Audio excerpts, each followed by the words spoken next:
fight. This is Butler High School. It happened on Monday. Coming up, we'll tell you how students were welcomed back. All right, but right now we are following a string of accidents that are happening at school bus stops around the country. There have been at least 4 of them this week already. Now, the latest of them, it happened just a short time ago in Tampa, where 3 children and 2 adults were hit by a car. They were waiting for their bus at the bus stop for school. First responders described the chaotic scene. They said there were shoes and backpacks scattered all over across the road. Police say that one of the children is in critical condition. The youngest may be just 6 years old. The driver is in custody again. 4 of these bus stop accidents in just 1 week, and it is only Thursday. It's just chilling to see that map there. We have a driver in Mississippi now charged in a deadly accident. Again, we're talking about at a school bus stop. 9-year-old Dalen Thomas was struck and killed yesterday. This happened while walking to the school bus. The Baldwin School District Assistant Superintendent says the bus was properly stopped when that accident happened.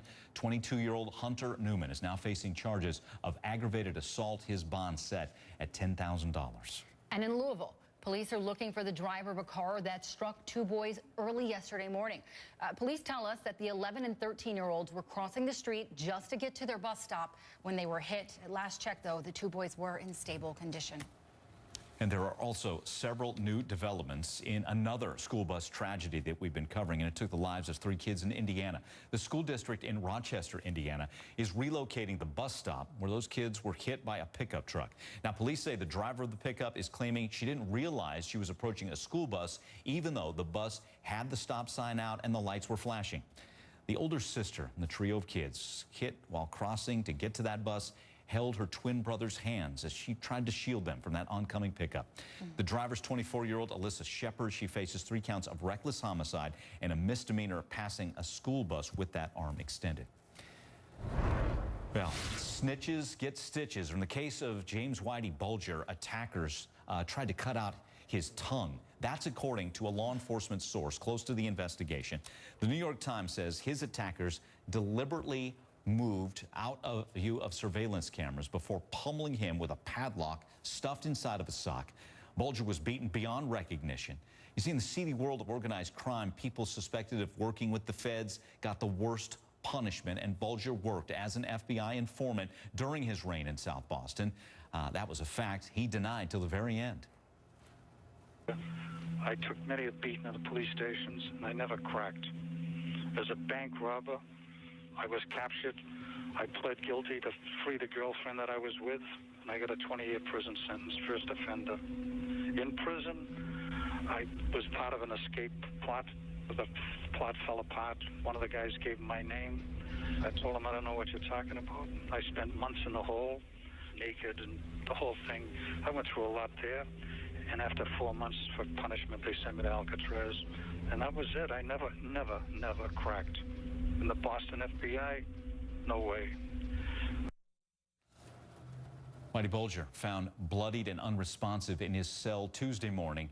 He soon died afterward. Joining me now, Whitey Bulger's one of his top enforcers of this multi-million-dollar narcotics empire. There he is, John Shea. Spent some time behind bars himself, and he's author of the book Rat Bastards, The Life and Times of South Boston's Most Honorable Irish Mobster.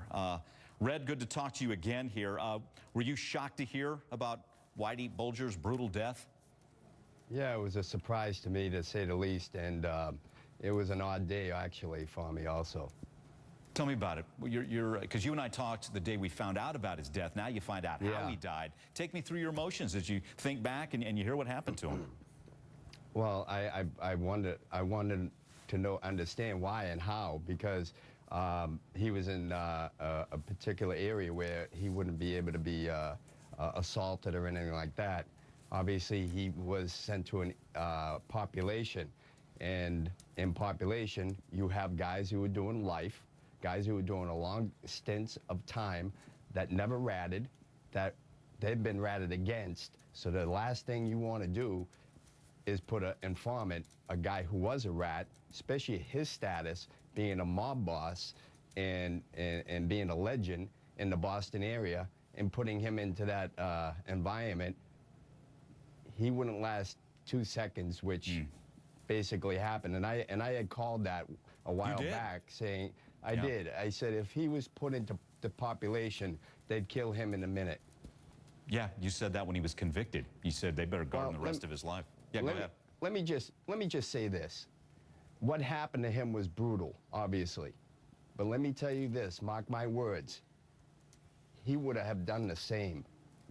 He would have, and he has. From his past actions, he has. So to have any type of sympathy where people have a feeling, some people, is beyond me. So this is the way he lived and the way he died, bottom line. That's the way he yeah, it was full circle. But, you know, he always preached to us in the crew not to be a rat. And yet, here he was all along with the FBI, their top echelon informant. And that comes from Washington, D.C., being a top echelon informant. And here he is speaking about being a stand-up guy all along and preaching that. He always said, if somebody was to inform against us and you got convicted in a court of law by a judge and jury, he said the real judge and jury would be me in the end. This alleged killer was a hitman himself, quote unquote, hated rats. So that goes along with what you're saying. Is that guy going to be now some kind of hero behind bars? Well, let's put it this way. I can't confirm that he did that. We don't know that specifically yet. But if he had done that, you know what? Here's a guy who's going to get on his, he has a notch in his belt, and he's going to be able to say, yes, I'm the guy who killed Whitey Bulger. I'm the guy who killed that legendary mafia snitch. John Red Shea, I was good talking to you again, author of the book Rat Bastards, The Life and Times of South Boston's Most Honorable Irish Mobster. Take care, Red. Thanks. All right, we want to go now to New York, where this morning authorities are investigating the mysterious deaths of two sisters. Police found the bodies of 22-year-old Rotana Ferreira and 16-year-old Tala Ferreira in the Hudson River last week. Now, their feet and their waists were bound together by duct tape. Let's get straight to our correspondent, Athena Jones, who has the latest on this from New York. Athena, it's really mysterious right now. It's really disturbing. Hi, Diane. It's an unsettling story, and we've been talking about how the New York police detectives say that they've made